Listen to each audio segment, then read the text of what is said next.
নমস্কার বন্ধুরা, আমি অনিন্দিতা আর পরিযায়ী অনিন্দিতায় আপনাদের সকলকে স্বাগত।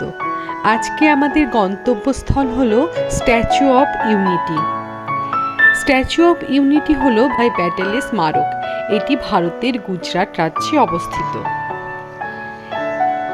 31শে অক্টোবর 2013 সালে সর্দার প্যাটেলের জন্মদিবস উপলক্ষে এই বিশাল মূর্তিটির নির্মাণ শিলান্যাস করা হয়। আর 31শে অক্টোবর 2018 সালে এটি সবার জন্য খুলে দেওয়া হয়।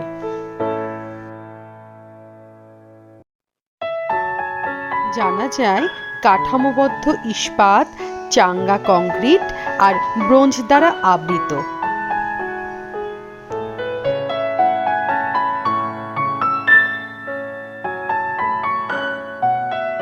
এটি বিশ্বের সবথেকে বড় মূর্তি, যেটি লম্বায় 182 মিটার।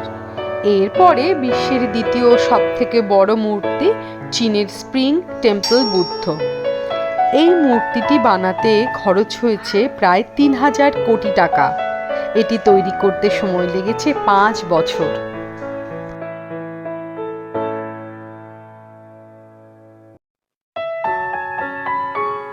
এটি ভারতের গুজরাট রাজ্যের সাধুবেদ আইল্যান্ডে নর্মদা নদীর পাশে অবস্থিত।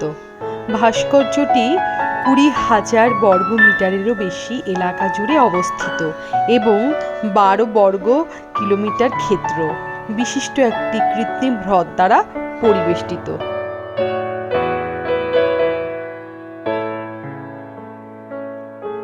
ভাস্কর্যটি 3 স্তর বিশিষ্ট কাঠামোয় বিন্যস্ত। অভ্যন্তরীণ স্তরে 127 মিটারের 2টি উঁচু টাওয়ার আছে, যা ভাস্কর্যের বুক পর্যন্ত বিস্তৃত।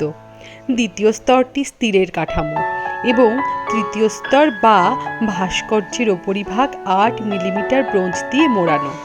ভাস্কর্যের আপাদমস্তক দর্শনের জন্য 2টি লিফট আছে। স্ট্যাচু অফ ইউনিটির ঠিক নিচে একটি সুন্দর গ্যালারি বানানো আছে, যেখানে ঠিক যে স্ট্যাচুটি বানানো আছে ওপরে সেটারই একটা ছোট মূর্তি ঠিক গ্যালারির ভেতরে রাখা রয়েছে।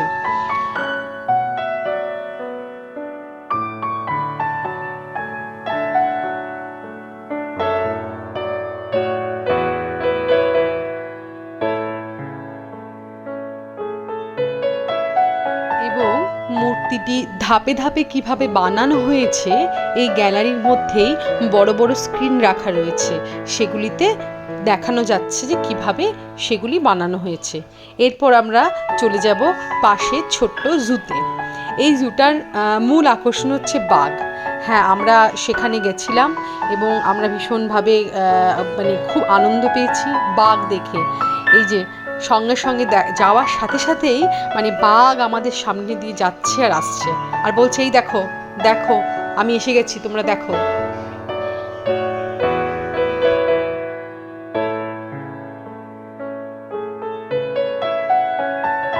আরও অনেক পশু পাখি ছিল, তবে আমাদের আরও ভালো লেগেছে এই পাখিগুলি দেখে। এত সুন্দর একটা ছোট্ট জায়গার মধ্যে নেট দিয়ে ঘিরে পাখিগুলোকে সংরক্ষণ করা হয়েছে যাতে তারা বাইরে উড়ে না পালায়। তো আমরা কি করেছিলাম, আমরা এই নেটের ভেতরেই ঢুকে একদম সামনে থেকে পাখিগুলোকে দেখছিলাম, আর বাচ্চারা ছিল, তারা ভীষণ আনন্দ পাচ্ছিল। যাই হোক, আমরা প্রতিটা পাখি ঘুরে ঘুরে দেখছিলাম, এমনকি এক এক সময় হাতে করে খাবারও দিচ্ছিলাম। দেখুন, একদম পাশে, একদম কোনো কোনো পাখি তো আমাদের সামনে দিয়ে উড়ে এক গাছ থেকে আরেক গাছে যাচ্ছিল। হ্যাঁ, এগুলো দেখে প্রচণ্ড ভালো লাগলো। আমরা ভীষণভাবে আনন্দ করলাম জুতে।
এবার আমাদের ফেরার পালা।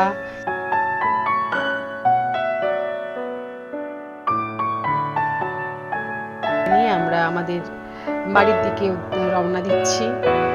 এখানে রাত্রের দিকে রাস্তার দুধারে ভীষণ সুন্দর লাইটিং হয়, যেটা আমরা দেখতে পারিনি, কেননা আমাদের বাড়িতে ফেরার তাড়া ছিল, তাই আমরা আগেই বেরিয়ে এসেছি। যত রাত হয় রাস্তা ততই সুন্দর হতে থাকে, ততই মধুর হতে থাকে। তো আমরা আস্তে আস্তে যেটুকু দেখতে পেয়েছিলাম সেটুকুই দেখলাম। আর এখানে একটা জিনিস আছে আমার ভীষণ ভালো লাগলো, এখানে না পিঙ্ক অটো চলে। তো সেই পিঙ্ক অটোটা হচ্ছে মহিলারা চালায়।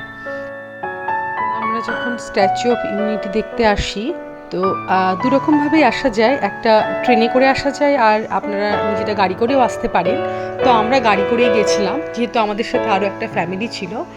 তো বেশ কিছুটা দূরে গাড়িটাকে আটকে দেওয়া হয়, ভেতরে ঢুকতে দেওয়া হয় না।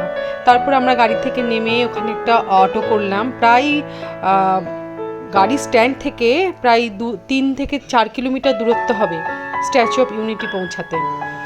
আর স্ট্যাচু অফ ইউনিটির জন্য টিকিটের দরকার হয়, সেটা আমরা আগেই অনলাইনে বুক করে রেখেছিলাম।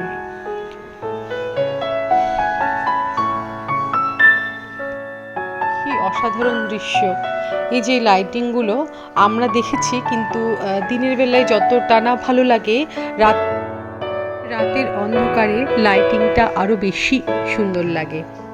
আর এর সাথে আছে চারিধারে পাহাড়।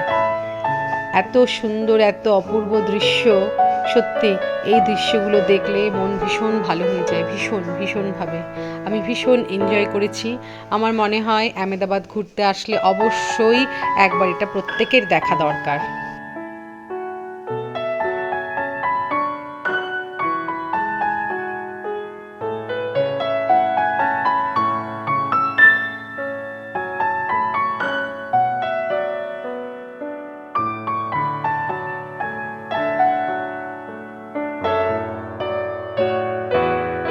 আজকের মতো আমরা বিদায়।